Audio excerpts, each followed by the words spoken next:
You got this. The first thing I wrote down in preparation to talk about this publicly, the first thing I could think of was to write down was, I just wrote the sentence, I'm so proud of myself. Because in this time, from the minute we found out the news, I have leaned into the grief. I have leaned into every emotion that I've felt. I have not used any crutch to numb or avoid this, which I totally understand why people would in this situation, but it was really important to me to feel everything and walk through everything and even be proactive in this grieving journey as much as I could. And I'm proud of myself for that. The first step in that was honestly just deleting social media, because I think it's really easy to like scroll and like use social media as a Xanax and just like numb myself out. And there's several ways you can numb yourself. You can numb yourself with busyness, or like, you know, trying to just keep going and keep muscling through things and just distracting yourself. Obviously, you could use substances. You could do so many things to numb out. And I can say that I have not done that. And it has been really healing. I know that I have a long ways to go, but this time I've spent off social media, off of my regular schedule, not working, like all this stuff. I've done lots of alone time. Yeah. I'm really proud of you. I mean, sorry to interrupt, but like the day that we found out this horrible news, you deleted all social media off your phone. You just took precautions right away to just protect your mental health, protect yourself, keep yourself from numbing out, which I was like, wow. I mean, the discipline to do that when feeling numb is probably feeling numb is so much more comfortable than feeling all of those very scary emotions. And for anybody listening to this who doesn't know what we're talking about, we had the gender reveal that we were not hoping for, but at a routine pregnancy checkup appointment, we ended up not being able to hear a heartbeat. When we first realized there wasn't a heartbeat and they brought in another doctor to check, I was like so confident the entire time they were going to find it. Even after the second doctor couldn't find the heartbeat and we then got brought into the ultrasound room, I still was so confident that they were going to find it. I just didn't think in a million years that that was something that would happen. Yeah. Ever since that day, like I was saying, I've spent a lot of time reading, journaling, talking to everyone that I can, like in real life, just talking about her and everything that I'm feeling. I've talked to a lot of other moms who have lost their babies far too soon. And I've also, gone to therapy and just done a lot of things to intentionally work on healing and begin this healing journey in a healthy way. And I wanted to talk about this publicly, first and foremost for other moms, because I know the loneliness that you feel. I know how confusing it is to grieve something like this. I know what it can feel like to not have someone that understands how you're feeling. And I know that for many of you, thanks. Many of you I don't know in person, but hopefully through this episode, and I don't know, here or not, whatever may come of this, that if you ever find yourself in this position, and I hope that you don't, that you feel a little less alone because of this conversation. But I also want to record this episode for myself, because I really think that talking about my story and our baby girl's story from my own words will be really impactful for my healing journey. And I want to tell my story, and I want to tell our daughter's story with my own mouth. I want to do that myself, and I just think that this will feel like a little exhale to record this episode, and then later to post this episode, it will feel like another exhale. And it will feel like progress. And yeah, I just hope I can do this like really, really genuinely, and just really also in a way that honors her and honors our family and honors our marriage and everything. So let's start with the morning before we found out the news, I would think. Yeah. Something crazy about that day is that the night before, I just felt this intense desire to wake up before our kids, which is really unusual. Yeah, what was up with that? Yeah, it was really unusual because let me tell you, I don't even think in like basically all of 2025 I have chosen to do that willingly. I'm just one of those moms that loves to get as much sleep as possible, and I'll have my me time at the end of the day. Yeah. Once they go to bed, but like something was on my heart that night before. I was like, get up before the kids and have me time. Yeah. Like gather yourself for the day before they wake up, which was really, I mean, that was unusual. That was unusual. And I set my alarm. I actually even made a video of this morning. Like I recorded like a mini morning routine vlog, and I was talking about how I woke up before the kids, and I don't know if I'll ever post that. And then we went to the OB. Something else unusual is that the whole family came. Yeah. That's never happened, really. We usually schedule OB appointments while the kid, like right after the kids go down for a nap, and then have a sitter come and watch while the kids are napping. And it's just nice because we don't feel like we have to be away from them, but also we can have time, to do the baby appointments together and without distraction. I think that was a unique blessing of that day that we had them there, actually. And I think that I could have thought of it both ways, like, oh gosh, they had to be there for like a horrible dark moment, but also like they were such a tangible example of joy and hope in such a dark moment. And in a way, like everything that has transpired since that moment of not hearing the heartbeat still stands out as one of the like rawest parts of everything, because a nurse walked in and she was younger and she was just getting, do you have any questions? How have you been feeling? I'm like, I feel good. Like, no specific questions. Like everything was just very routine. She put the little Doppler on my abdomen and she couldn't find anything, and it was taking a little bit. And I think, like you said, like that's always spooky. That's a worse fear situation. But then, like you said, she was young. She was a nurse. I was like, get a doctor and they'll be able to find the heartbeat, surely.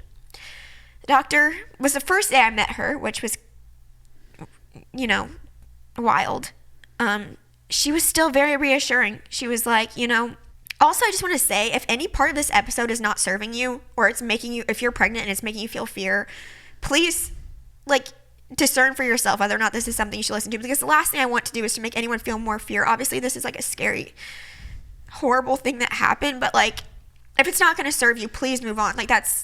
That's not the purpose in this. This purpose is to find the community of people that need to hear this, or want, I don't know, hopefully it can do some good. But anyway, I look back at that moment as one of the rawest moments, because the doctor was also still very reassuring. She's like, I remember she said, I promise you these things happen. Yeah. And meaning these things happen and the baby is okay. And so they were very great to rush us into the ultrasound room. And the ultrasound technician was moving really fast. She was taking those pictures. They're always kind of fast, but she was taking pictures really fast. And whenever we saw the baby, she quickly flipped the screen. But I just remember, without going into too many details, she was really still in there. And they put the little thing on where they're looking for the red and blue for cardiac activity. And the only red and blue dots were outside of her little body, which would probably be my heartbeat, right?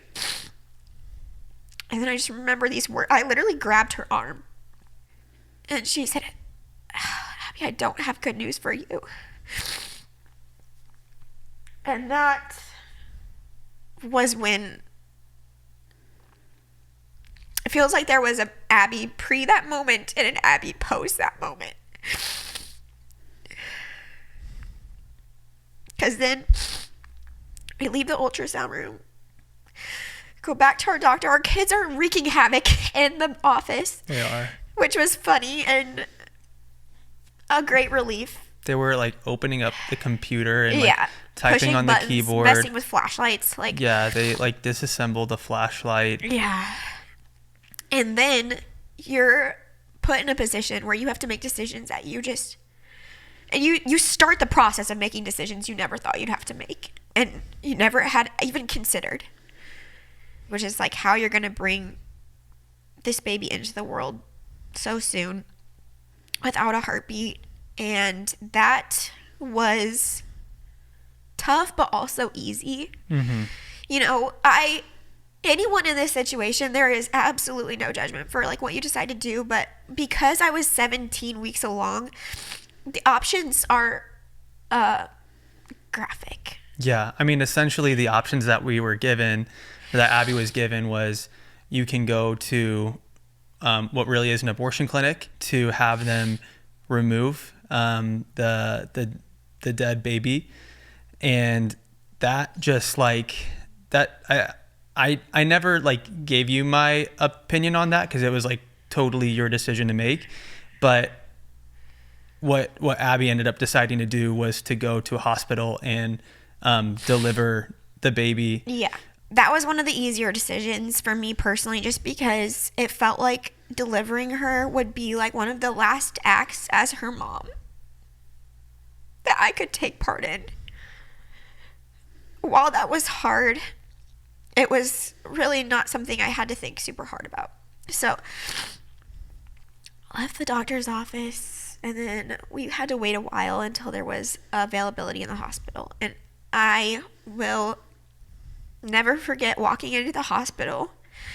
I was just looking at my feet, and I was just thinking, one more step, one more step, one more step. Because that's all I could do is like break up into the next right step, the next right step. And ever since then, I've been following that same path, just looking down and focusing, what's the next right step? What's the next right step? Because entering those doors, knowing what was going to happen, just felt like such a big mountain to climb. But I knew that I could take one step at a time and go and do this thing. You're doing great, babe. Thanks. Delivering a baby that's no longer living is just something that a woman should never have to do. Yeah. I mean, you think about the pain and how hard it is. Like, just regular birth already is so tough on a woman's body, but then to add on the reality that you're going through all of that to not even get your child. I just remember thinking, like, this is all so cruel. Mm-hmm. Because, like, the delivery process looks very similar to a live birth delivery process. But there are some striking differences that just felt very dark to me. Yeah. Like, there's no fetal monitoring. Mm-hmm. Because they're not looking for the baby's heartbeat anymore. They will basically give you any medication you want. Including fentanyl. Yeah, they'll give you literally that was an option, was any kind of medication, because they're not worried about that affecting anything for the baby. Yeah. And then there's also, the entire time there was an incubator just staring across from me in the room.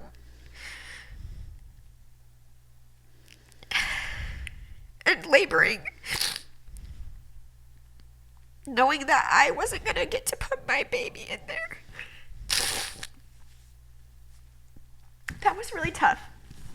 That was really dark. Talk to me about, after we left that appointment, I think we were just both in complete shock. We decided to start telling our close family, friends about the horrible news we just received. Yeah. And, immediately, I think like one of the first people we told were your parents. Yeah. And it was so sad telling your parents, but also at the same time, it was so sweet seeing them just hug you and cry with us. And they were just like the sweetest, longest hugs in that moment. I don't want to speak for your parents, but they've been through something similar. And immediately I was like, wow, what we're going through right now is so awful. But I am so glad in a weird way that your mother is like is someone that you can really talk to about Totally. this, because she knows exactly what it's like. Yep.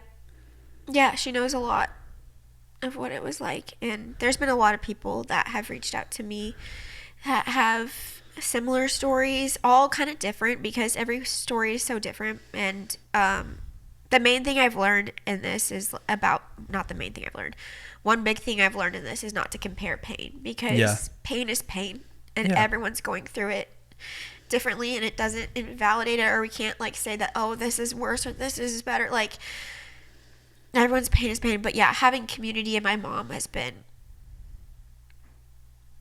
crucial. Like, it's been so important, and many other women as well.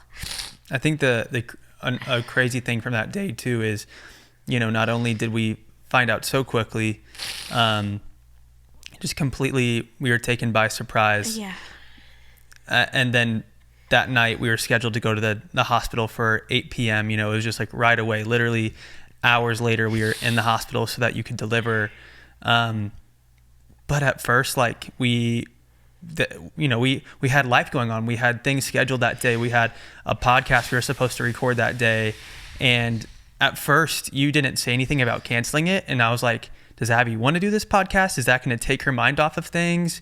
And I remember I was like, you were on the phone with our sister-in-law, Abigail, talking about the horrible news, and you were crying and sharing that with her. And I was on my computer, like just brushing up on the research we had done for this guest. And I remember walking up to you and I was like, Abby, we need to cancel the podcast. Like, I think you owe it to yourself. If there's ever something as serious as, a death, a miscarriage, something in your life that happens like that, people understand if you need to cancel on them. Yeah. And so we ended up telling the podcast guest, hey, I'm so sorry, but we're gonna have to reschedule because we just found out about a miscarriage. Yeah. I mean, I think that was partially shock.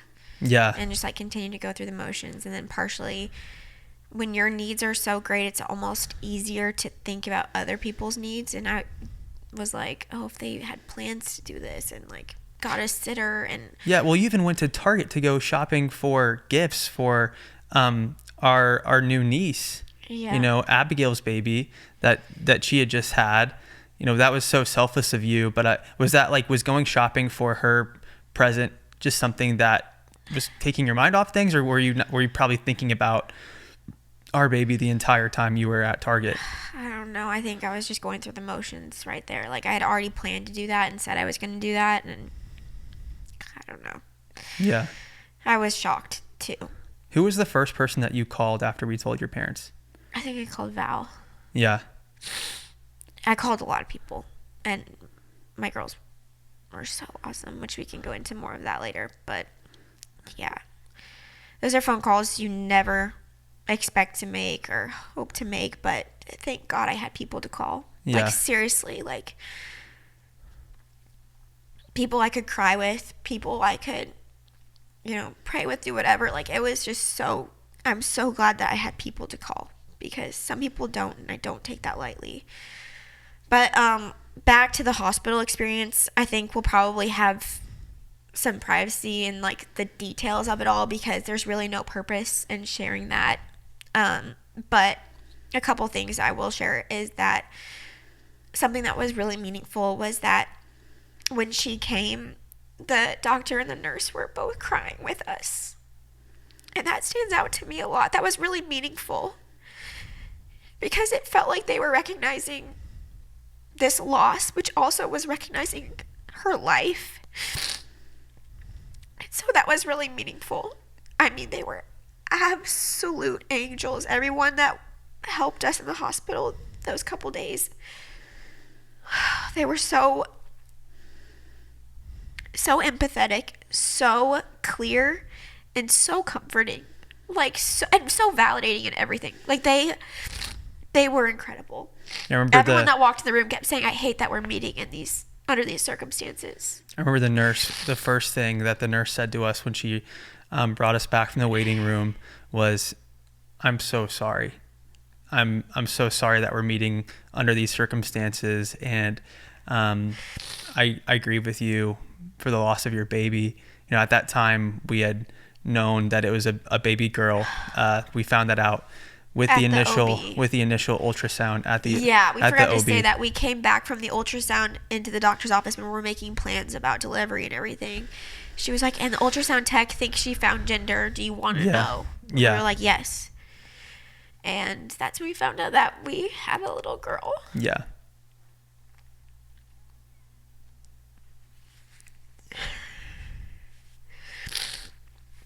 But yes, every nurse, every doctor, every person, phlebotomist, whatever was coming in was just so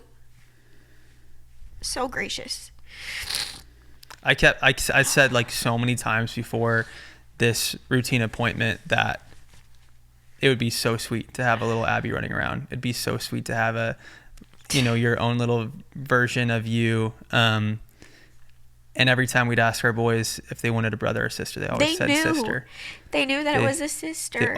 Griffin always said sister. And just... Yeah, before we went to the hospital, we did say that, like, we were going to the hospital, and the past 2 times we've gone to the hospital recently has been to meet our new baby nieces, the boys' cousins. And so then Griffin's like, you're going to meet the baby?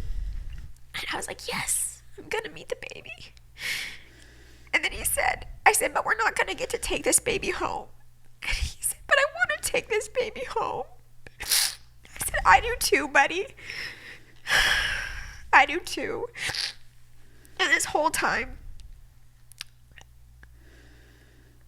that's still one of the toughest things to grieve, is that our boys won't get to meet their baby sister. It's still one of the toughest things. And actually, I can say it is, for me as a mom, it felt like the most unnatural thing in the world to leave the hospital without my baby that day. That just felt like the most unnatural thing, was to leave my baby at the hospital that day. Moms aren't supposed to leave without their babies. That was the hardest thing. I remember the nurse told you to pick up the car, and like she would walk us out, and I was like, you can't go without me. Like, I don't think I can walk out of here without you. And so we walked out together, and then you pulled the car up, and I was standing with that nurse, which also, that nurse was amazing. During this whole our stay, we had talked about this coffee shop that she really liked. She's like, oh, you've never been? I was like, I haven't been there yet, but I hear great things. And then right before she left, she gave me the sweetest, most thoughtful handwritten card and a gift card to that coffee shop. And this morning, I used that gift card to get my coffee and another mom who lost a baby girl at 18 weeks. And we had coffee together. And I was like, I want that nurse to know that's how we use this gift card. And I'm just so thankful to her. She really was an angel to us. And like one of the darkest times she was like a glimmer of light. Everyone there was. Every hospital is different. So what our experience was at this hospital is going to be completely different than what somebody else might have at their hospital. But something that I really loved is there was a nurse who was fully dedicated to doing footprints and molds of stillbirths and miscarriages to help grieving couples like remember their babies and remember that life. And this woman was just the sweetest person, and we quickly found out that she had also been through something similar. She had a stillbirth at 40 weeks, and just seeing how happy she was and how kind she was, like knowing that she didn't know if we were going to lash out. She didn't know if that, like, what stage of grief we were in. She was just there to fully be with us and fully, like, walk us through this very scary time. And so what she ended up doing is she did a mold of our daughter's foot, and that was a gift that she ended up giving to us that we could bring home with us from the hospital. And I just thought that was so kind and so sweet. That this lady, I'm pretty sure she was a volunteer, like that was just her thing. She was there to be with grieving parents, to help them commemorate their kids. it's really special to have something tangible to take home with you when you don't get to take home your baby. Mm-hmm. You're taking home a box instead of a baby. It's just, it was nice to have that. She also gave us a book to share with our kids, like a little picture book. She actually read it to us. Yeah. It's called The Yellow Balloon. I think it was actually like a local author who wrote it. And the local author was another mom who lost her baby. Yeah. So that was a very thoughtful thing that the hospital offered. Something that I was not prepared for was immediately we were hit with having to sign all this paperwork.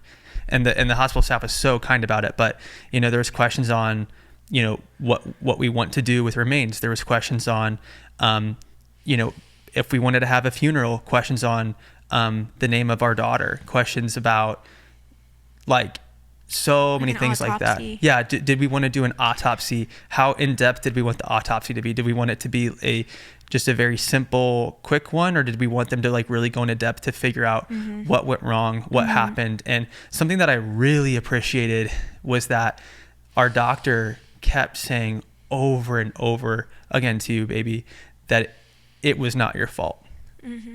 And she kept saying that this was just a genetic thing, that these things happen, and she kept reminding you and me that there was nothing that we did. And I remember even like asking her questions about, okay, did I like, I do this sometimes, like, could this have affected something? Or like, you know, did I take this pill that might have some, and she was like, no. She was like, none of that has anything to do with this. Like, this is just something that happens. So Abby delivered our baby. And after that, we ended up finding out that the placenta was stuck. It wasn't coming out. Abby was so far along that the placenta needed to come out. This wasn't something that was just going to come out naturally on its own. And for anyone that's given birth to a baby, you would know. It can naturally on its own. Oh, okay. Well, it can, but in this case, it just wasn't. It's common to have retained placenta. Yeah. I mean, it can even happen with live births, but it is, I think, more common with miscarriage and stillbirth. The placenta being stuck wasn't something that I was expecting at all. Something that stands out to me about that experience and a couple other things is how we had to basically teach my body that the baby didn't have a heartbeat and that we didn't have a live baby to take care of afterwards, with the placenta wanting to stay in so bad and with needing to take a prescription so my milk would not continue to come in. You know, one of our friends also went to the grocery store for us and got some cabbage leaves so that you could put them in your bra to help stall milk. Yeah, and even with having to be induced for this, like a miscarriage is, I think, the word for it, but meaning like we had to basically coax my body to go into labor. Just because my body didn't want to. I mean, my body didn't know that this baby didn't have a heartbeat. And so, like, every bit of that, like, felt, like, unnatural. So what ended up happening is the doctor decided, okay, this placenta isn't coming out. We need to do a DNC. They went ahead and gave Abby a spinal block. Some of it had come, but there was, like, retained placenta. Yeah, there was retained placenta. And since I didn't have an epidural, then we had to do a spinal. Exactly. And because I had eaten, I couldn't do anesthesia. So yeah, that was something that I was hoping you'd be able to do, was anesthesia, because being awake for a surgery, quite honestly, just sucks. Like, it's not ideal. So I asked the doctor, I was like, is there a way that you guys could wait a little bit until, you know, the food that she ate 6 hours ago passes through her body? And they're like, well, for safety reasons, we think we need to do it now. So they went ahead and did the spinal block. And so you were awake, but you weren't able to feel anything. But I mean, you can feel it, but you don't feel pain. And that must have been pretty freaky, being awake for that entire thing. I think this is where I entered the numb stage of things. It wasn't like, you're just kind of going through the motions at that point, you know? Doing the DNC, didn't you tell me that your vision was like going in and out? You were asleep for part of it. You were awake for part of it. I kept falling asleep and waking up, and which is crazy that I could fall asleep under those circumstances. I mean, the room is so bright. There's so many people. It's really loud. I could also feel things. Were you scared? I don't think I was scared. No, I feel like I was just numb. But like at one point you did tell me that when they gave you pain medicine, it made like the mental pain that you were feeling, the emotional pain go away. Was the emotional pain still there when you were getting the DNC? Yeah, my memory's kind of foggy of this area. Like, I was just really sad to leave you, but I don't remember. I just remember thinking, I do not want to do this. I do not want to do this. I do not want to do this. I don't think my body can take anymore. But here we are. We did it. You did it. And you're essentially just like strapped down to a table like they do for a C-section, but they unfortunately wouldn't let me in the room because I guess there's just certain rules about that. DNC is completely different than a C-section, so I guess Dad can't be in there for a DNC, at least at our hospital. But when you came out of that procedure, I was so happy that the physical part was done. You still had to get medicine through your IV. You had a catheter, so that was something that eventually had to be taken out. But you're so tough. Like, you took all of that like a champ, and I'm just so proud of you. Coming home from the hospital, we had basically an army of love and support coming from our friends, family, neighbors, people from every corners of our lives, from people we've had on this podcast to my gym family, like our neighbors that we used to live next to, our old neighbors from Hawaii. Like, everyone from every corner of our life just had an outpouring of love and support and compassion. Well, our sister-in-law, Addie, I remember, set up a meal train for us. And so we have not cooked since. Yeah, we haven't made dinner since this. The day after we got to the hospital was when we had our first meal delivered to us literally at the hospital. Yeah. So that we didn't have to eat the hospital food. That was our Abby's friend Val that made chicken pot pie and pumpkin cookies. And then Abby's dad came that night and brought blizzards from DQ and marshmallow malts. People actually, like, our friends, it takes a friend that knows you very, very personally that can come to your house when you're going through a situation like this. They literally picked up our house. They had goodie baskets waiting for me in the kitchen, on our bed. They prepared a postpartum care cart for me in the bathroom with pads and all kinds of just like postpartum care products that you would need. And then I think the thing that stands out to me the most is that my friends that came, then they literally took my prenatal vitamins off my bathroom counter and put them out of sight.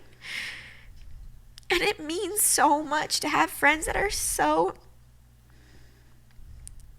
enmeshed in the fabric of your life that they can go before me and make the road forward a little bit more comfortable.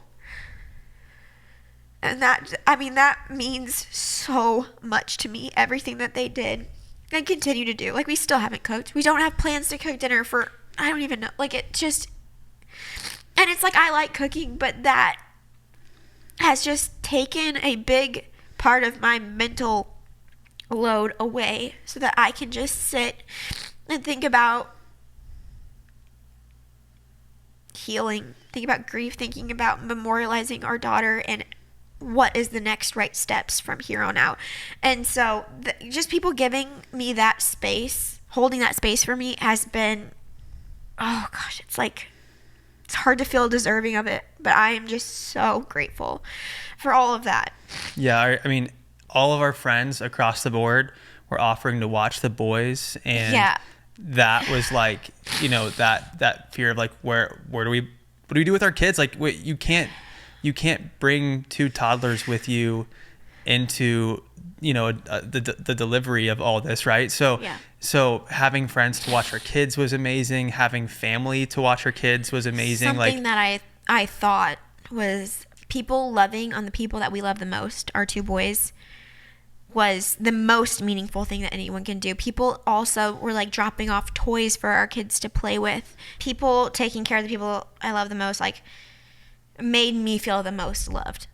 I quickly found a lot of comfort and progress in my healing when talking with other moms who have lost their babies. And like I said, I kind of had to seek them out. Yeah. Because having a late-term miscarriage, there's a lot of similarities, obviously, in early miscarriage and even in stillbirth. But in this middle zone, it felt a little lonely because I just didn't know who to relate to the most. And there's something to be gained from every woman's story, no matter what stage they lost their baby. Did you find yourself like stuck in this comparison game almost of like, well, man, this woman who was there for me in the hospital lost her baby at 40 weeks.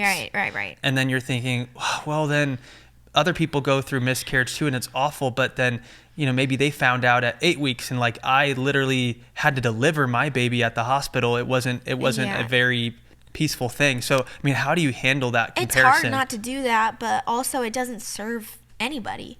Pain is pain, and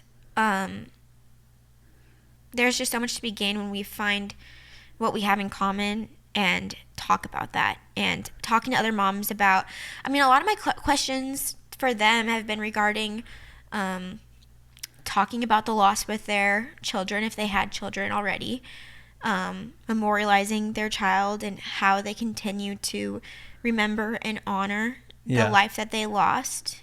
And also just like how they grieved within their marriage, like any tips for letting this bring the two of you together and things like that. And so I've had so much awesome, vulnerable conversations with lovely women that I'll meet with them many other times, or maybe that will just be like just a little flicker in my life of like connection that I needed in a really tough time. I kind of love how oblivious her kids are. Yeah. Like I kind of love how in the midst of all the chaos, like at the OB, they were just going nuts, just going crazy. And I'm like trying to corral them while we just got devastating news. And I kind of love how when we came home from the hospital, they were just so stoked to see us. Yeah. Like the joy on their faces. On the porch. Oh my gosh. I mean, it was just like, it was like we were celebrities. They were just so stoked to see mom and dad. And that made me feel really loved. And that just brought me so much joy and peace. They were really excited to see us home. They can feel that mommy's really sad. They can. And that makes me sad, but I also think it's important.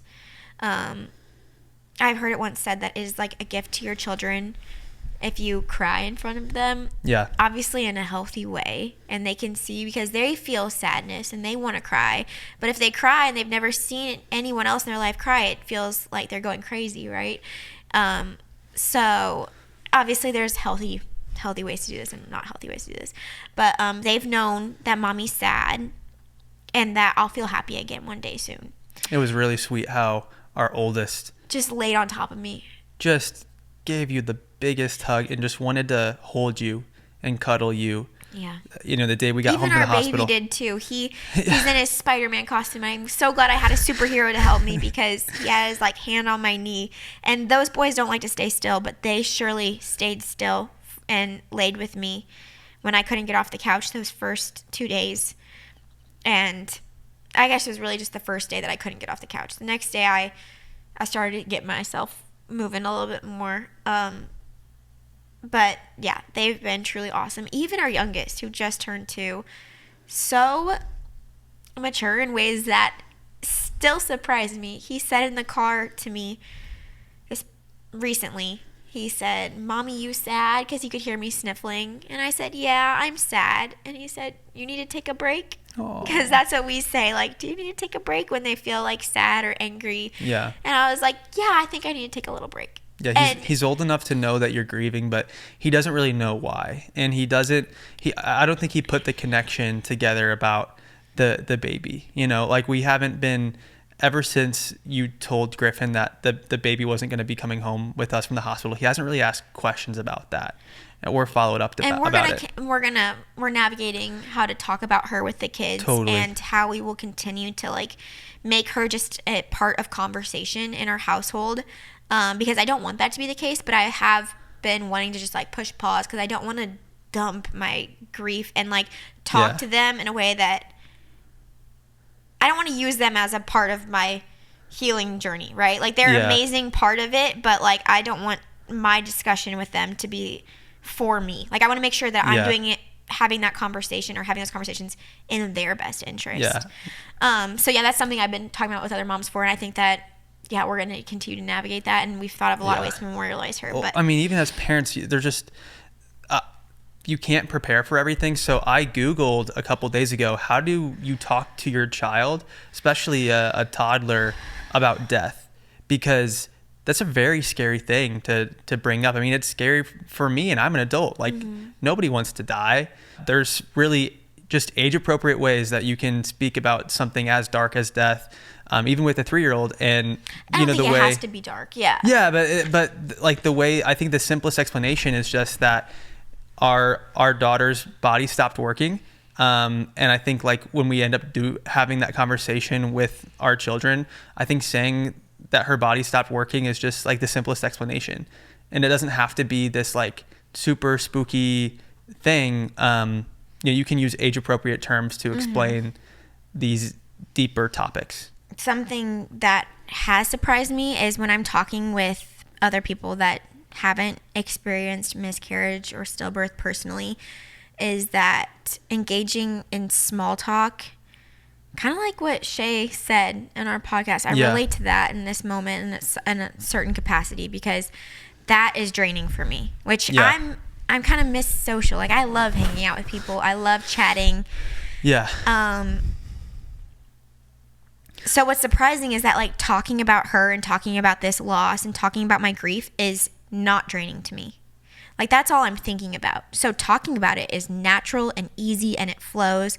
But talking about my day and lighthearted things, that's what is hard.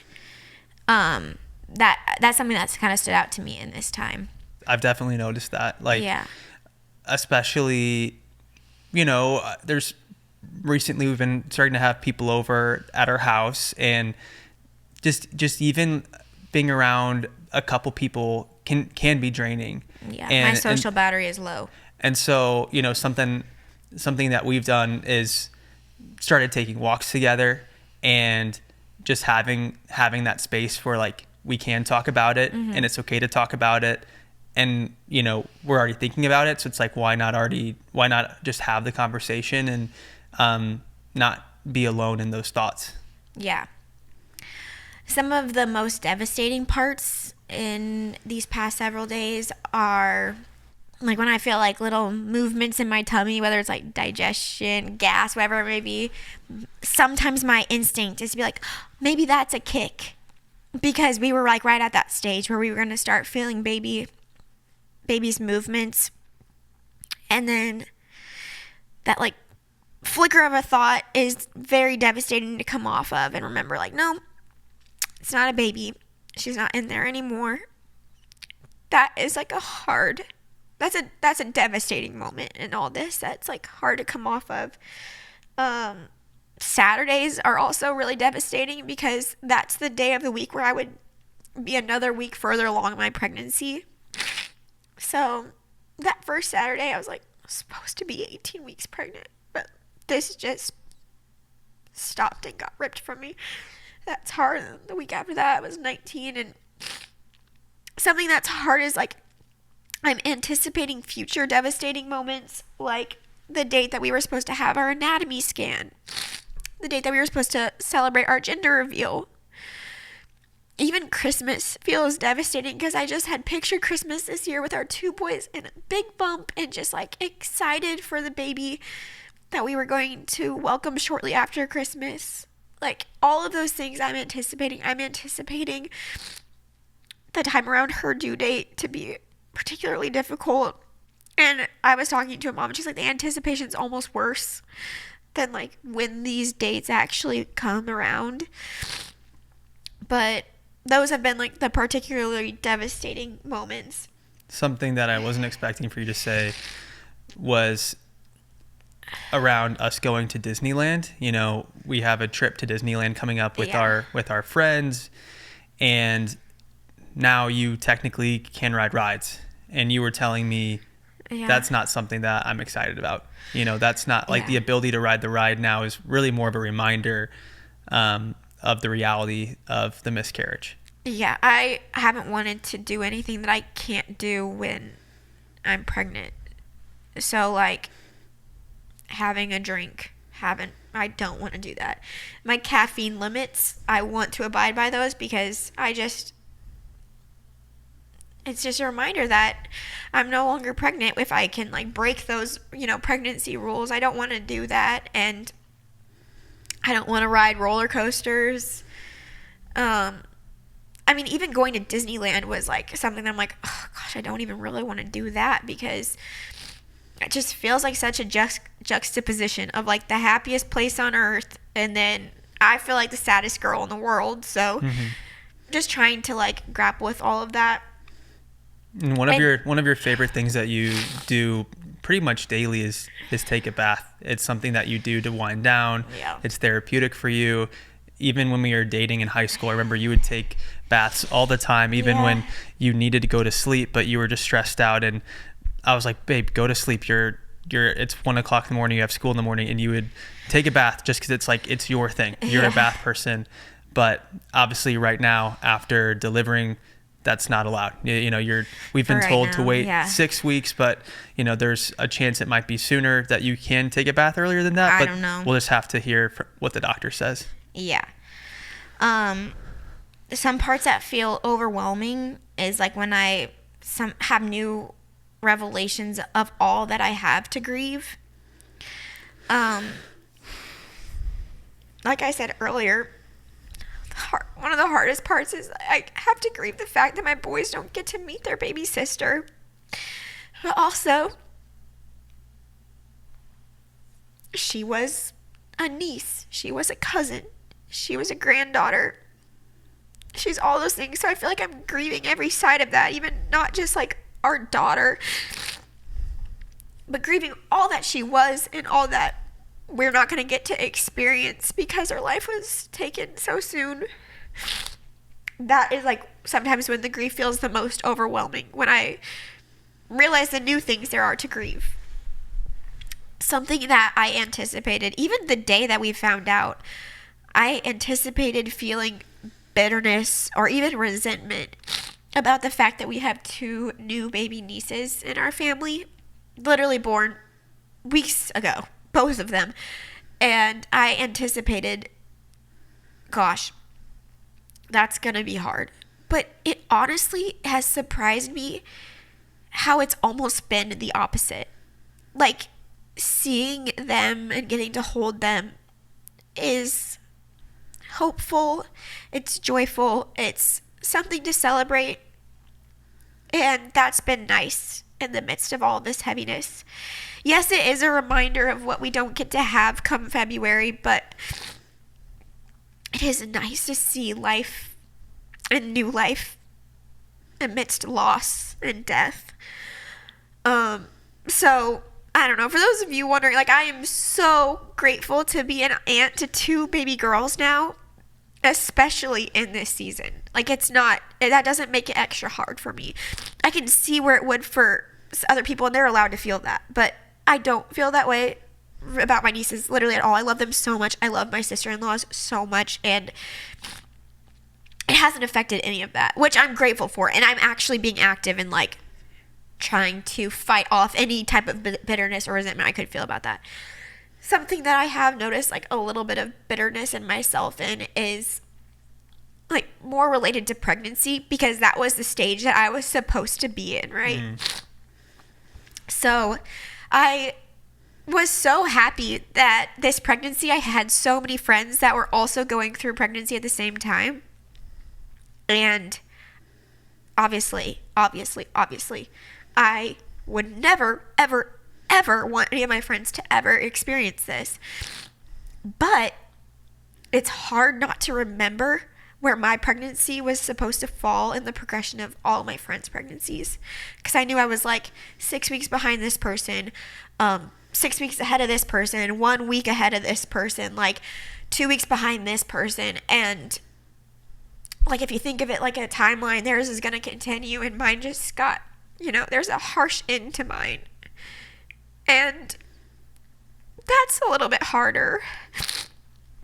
everyone's been so thoughtful for me, and no one has said anything that has like hurt my feelings, and like I'm so happy for them. But that is a more stark reminder of my loss. And that's just something that I've had to be open about with other moms that have experienced loss, and they're like, yeah, that's a thing that we all share. And that's like an ugly part of it, but you can feel both things. You can feel joy for them, and you can also feel the pain of that reminder of, you know, it's all a reminder that my womb is empty right now. And that's hard. I remember at the hospital when you told me in tears, I'm not pregnant anymore. And that was really sad.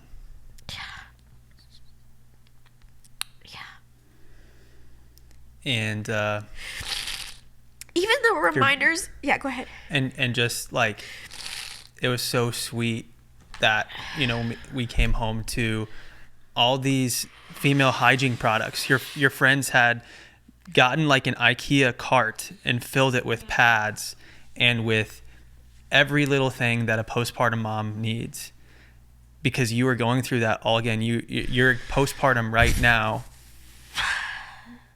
It's so unfair that not only does postpartum come with a lot of new emotions and struggles, but it's just unfair to you that you have to handle that, you know, without your baby. And so that was just something that like I didn't really think through that until we got home from the hospital, and I was like, oh crap, like Abby is, not only did we just lose our baby, but she's also postpartum right now, and she's bleeding out of her, like out of that area, because everything is this is all happening again. Something I've kind of made peace with in the past several days is that I'm never gonna stop grieving her.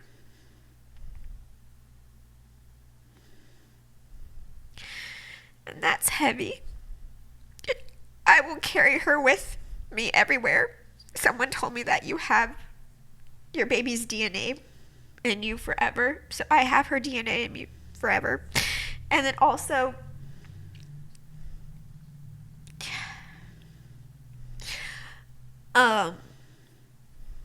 so yeah, I've been thinking a lot about how I will memorialize her life, and through therapy and like just deep reflection, I like decided that I wanted to add her to my necklace that I have. I have like a permanent jewelry necklace from Truly Blessed Jewels in Scottsdale, Arizona. I think they're amazing. I've loved them for years. But I have a permanent necklace I've worn with them for like a couple years that have both my son's names on them. And then I decided to add our daughter's name to this necklace. It's beautiful. That was really important to me, because now I always carry her DNA with me, but I also carry her close to my heart. And now I am able to like touch and feel this when I'm missing her a lot. And just having something to touch and having something to wear is really important to me. And then also just like the fact that she is right in line with my other two children helps, in my mind, like validate her life and that she's one of my children. And I also think it makes for easier conversation with our kids about like, okay, wait, I see Griffin, I see Augie, and like we can talk about her easier with this. And it's like, it's a visual reminder for us, it's a physical reminder for us, and it's close to my heart. And that has been awesome. And it's something I recommend for any of you moms that find yourself in this position, like that lady said at the hospital, a part of this dumb club. It's a really awesome, like validating experience. And I will say, I went back and forth so much about going into the shop that day, because I mean, I've been a mess, like physically. Well, that took a lot of courage to walk into that jewelry store and ask, you know, to get our daughter's name added to your necklace. Yeah, I was actually about to ask you that. Like, what is it that the shop owner said to you when you walked in the door? Yeah, like I thought about not going a lot because I looked a mess. It was obvious that I had been crying. I knew that I was going to cry when I asked about like what I wanted to have done. But I like still went, and she just gave me, they're an awesome company. Yeah. She just gave me the longest hug, and she like said to me like, this took a lot of courage for you to come in here. And they were so compassionate and loving and validating and just really excited to be a part of memorializing our daughter like this. And it really meant a lot. But yeah, our doctor, our nurses, our community, they've all been like stewards of hope to us, I would say. But then also there have been like miraculous symbols of hope for us. So when we were in the hospital, we didn't know this at the time, but there was a rainbow. When we were in the hospital, one of our friends was driving and saw a rainbow that ended literally in our neighborhood, like right by our house. For context, there are not a lot of rainbows in the desert because there's not a lot of rain, obviously, in the desert. So the fact that there was a rainbow on this specific day right by our house was pretty miraculous. Oh, yeah. But we didn't find out about this until later because when we were talking with them, we've been talking about all these rainbows that we'd seen. Because the day that we came home from the hospital, Matt went on a quick jog to clear his mind. And as he's running, he sends me this picture of this beautiful rainbow, which once again is so rare to find in the desert. Yeah. And that was just like such a beautiful symbol of hope that we latched onto. That never happens here. Then later that evening as a family, we went on a drive. Yep. And we saw a double rainbow. No, okay, it wasn't technically a double because I think a double is like stacked on top of each other. Well, but two we saw rainbows. 2 different rainbows in different locations. Yes. And then I think this one is probably the most miraculous of them all. We saw another rainbow too on the way to my grandma's house the next day.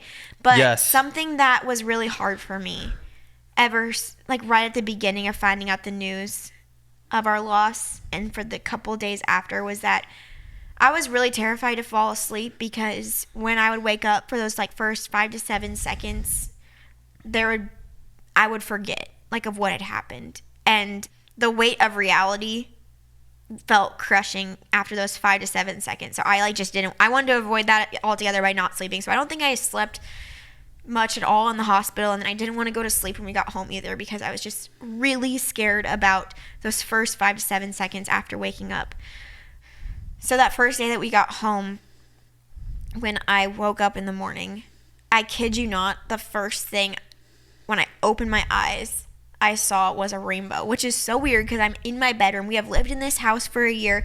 We have had our full-length mirror in the same spot for an entire year. I've never once noticed this, but the exact way the light was coming into our bedroom and reflecting off the corner of the mirror, there was literally a rainbow cast. First thing I opened my eyes in our bedroom, which was crazy. I rubbed my eyes, I got out of bed, I laid back down, still was there. I tried to even take a picture of it, but it wasn't reflecting right in the lens of the camera, but it was crazy. And it has been there every single morning when I've opened my eyes, first thing I see, a rainbow. So, I don't know. That's just been like it felt like a really miraculous symbol of hope that has continued to chase us both. And so since then I've like had friends like, if you see a rainbow or anything about a rainbow, someone has saw like a bumper sticker that said rainbow on it. I'm like, please just share it with me because this has just been, I don't know, a hopeful reminder in a dark time. Yeah, it's kind of like our daughter, like, I don't know, saying that everything's going to be okay. It's a sign that everything's going to be okay. It's been super encouraging, and even random ones too. Like we were playing with our boys on their play set, and the misters were going, and I'm like, oh my gosh, there's another freaking rainbow, just rainbows galore. And so it's been really encouraging. And yeah, and as a family, when we were on that drive that day, the way the rainbow was falling, it was looking like it was landing on a very significant landmark to our family. So it's been so hopeful. That's the only word I have. It's just like you said, it's like our daughter saying hi. Yeah. Saying hello.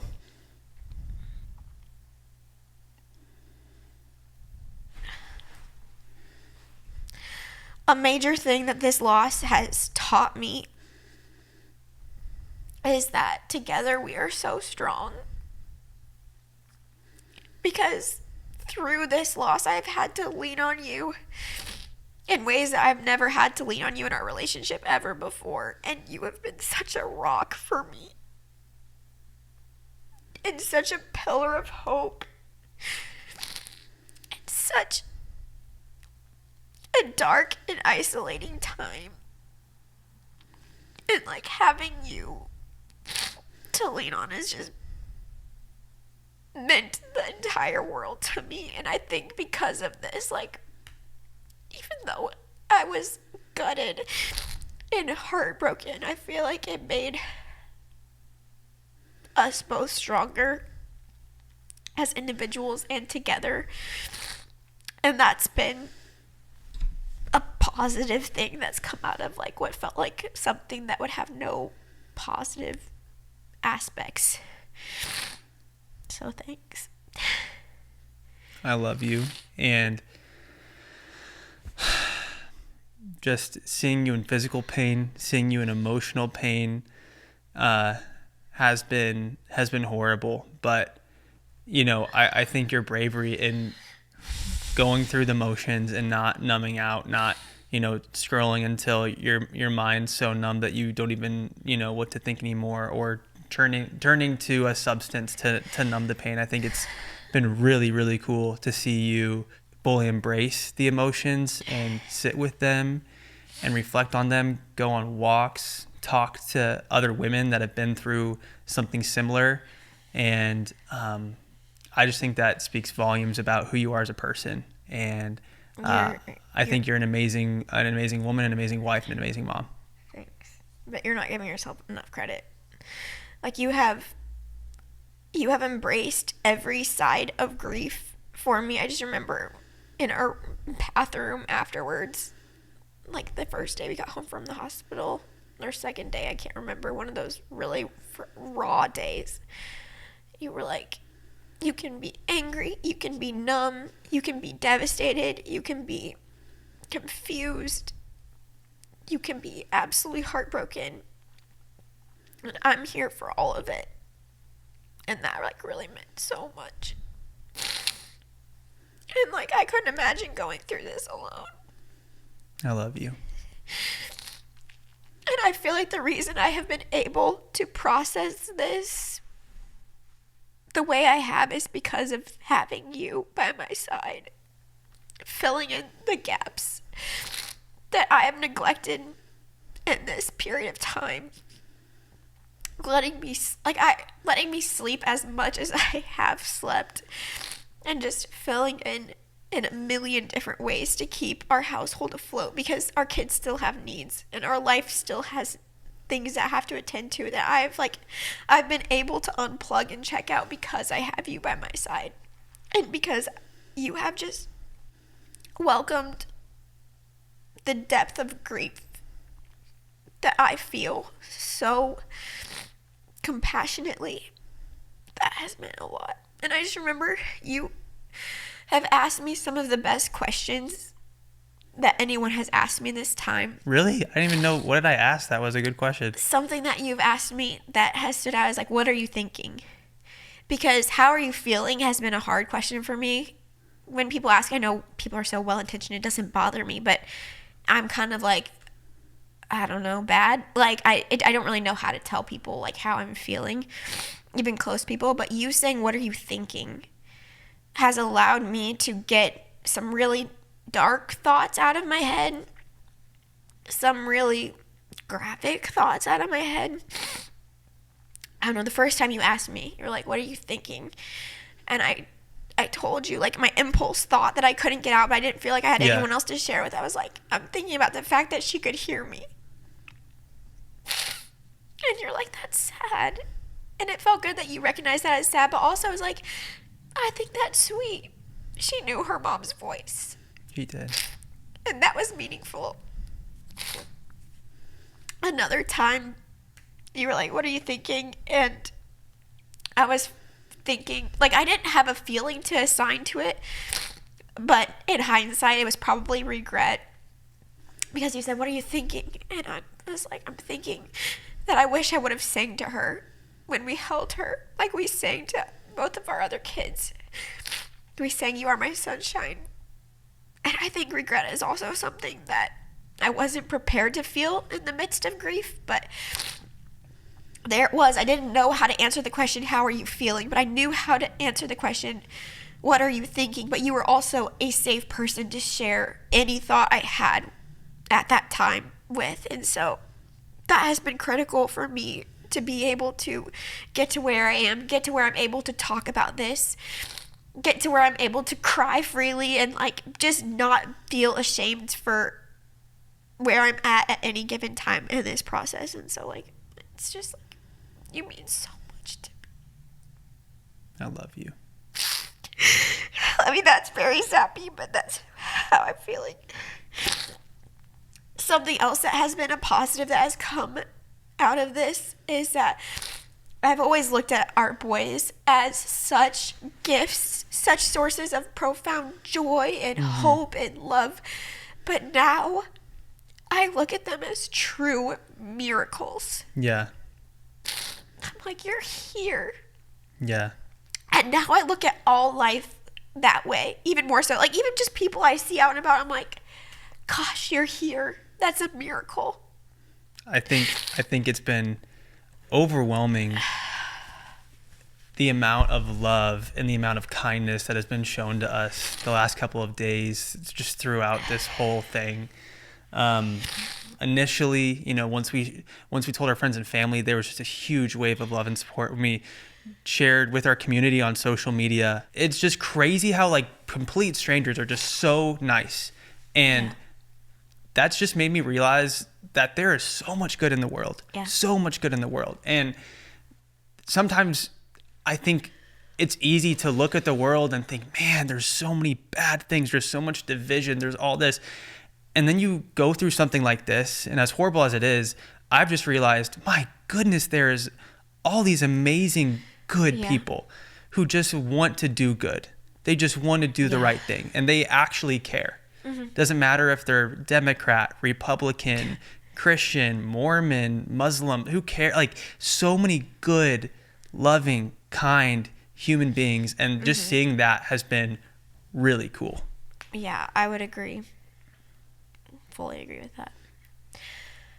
Something else about this all is that our doctor did share with us that most babies with what she had don't make it to 10 weeks. But for whatever reason, we were given the gift of 17 weeks with her. And I really, truly am so thankful that I got what feels like bonus time with her, even though it was far shorter than what I ever would have wished for or hoped for. I feel really grateful that I got to carry her for 17 weeks. And that's something that I've just realized recently. Like, at first it was like, gosh, could this have been easier if, you know, this kind of went as it typically goes?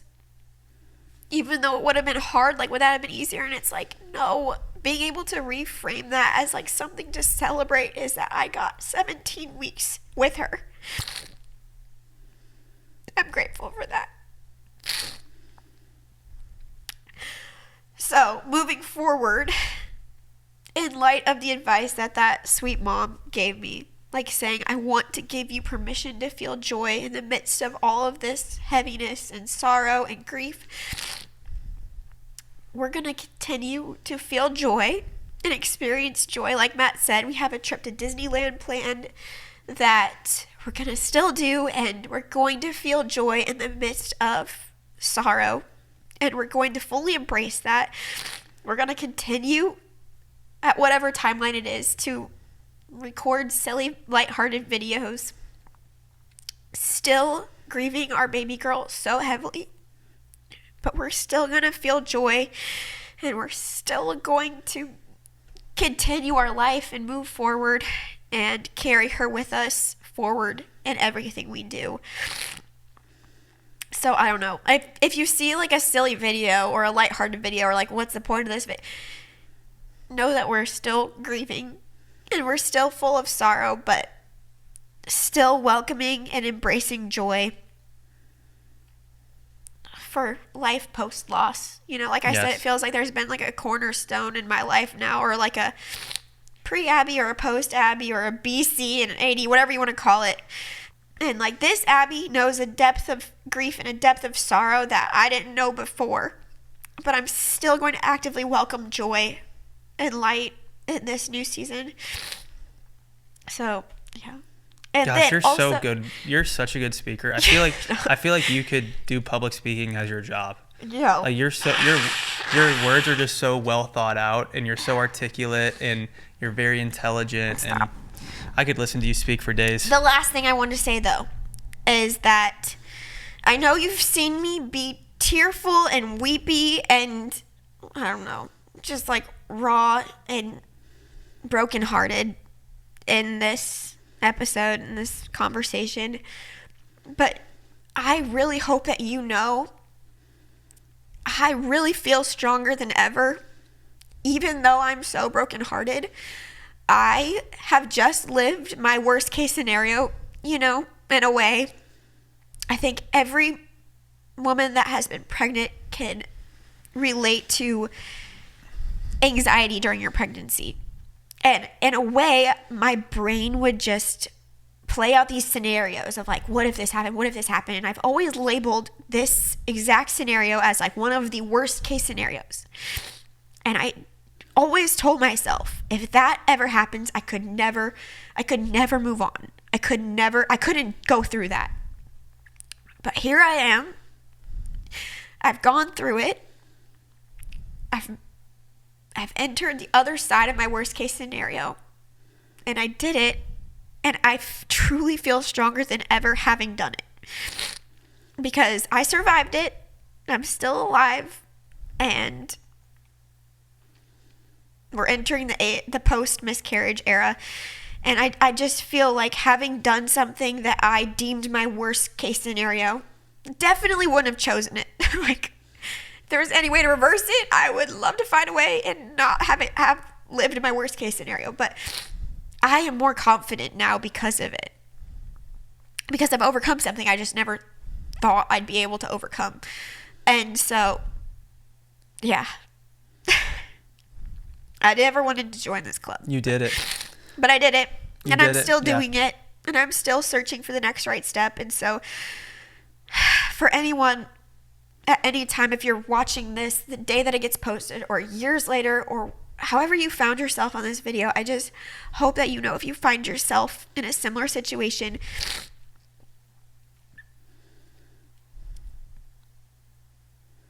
you're allowed to feel strong again. You're allowed to feel confident again, and you're allowed to feel joy again.